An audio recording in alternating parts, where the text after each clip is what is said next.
محفلیں کیوں ضروری ہیں ناظرین کرام؟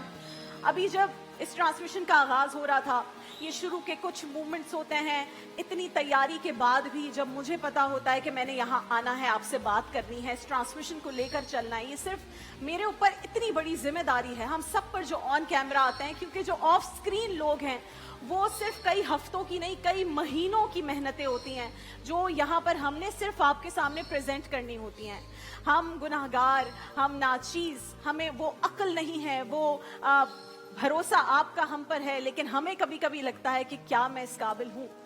اور جب یہ ٹرانسمیشن میں شروع کرنے جا رہی تھی اور میں سوچ رہی تھی کہ میں نے آپ سے کیا کیا باتیں خاص طور پر کرنی ہے، تو ایک چیز جو سب سے زیادہ آئی وہ یہ کہ جس لمحے کا میں انتظار کر رہی ہوں کہ میں نے اس طرح چل کر جانا ہے اور کہنا ہے شروع اللہ کے نام سے، اس پاک پروردگار کے نام سے، مجھے تو اس لمحے کا معلوم ہی نہیں کہ یہ اگلے چند سیکنڈز مجھے نصیب ہوں گے یا نہیں۔ ہو سکتا ہے ایسا نہ ہو، اور پھر فوراً متبادل ڈھونڈا جائے گا کہ نہیں جی رابعہ نہیں شروع کر رہی، خدا نہ خواستہ کچھ ہو گیا ہے، دانش شروع کر رہے ہیں۔ متبادل ہمیشہ ہوتا ہے، زندگی چلتی رہتی ہے، کچھ نہیں رکتا، دکھ ہوگا، لوگوں کو تکلیف ہوگی، لیکن the life goes on۔ اور سب سے زیادہ خیال ان لوگوں کا آیا جو اب اس دنیا میں نہیں ہیں، پچھلے رمضان ہمارے ساتھ تھے۔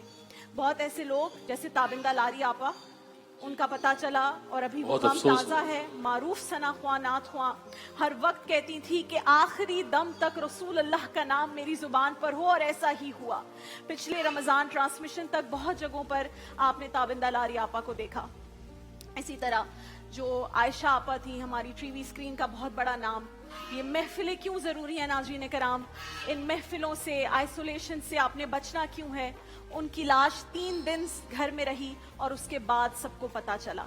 حمیرہ اصغر کا کیس آپ سب نے دیکھا، 3 دن نہیں، 3 ہفتے نہیں، 3 مہینے نہیں، 8-9 ماہ لاش گلتی سڑتی رہی، پھر لوگوں کو پتا چلا۔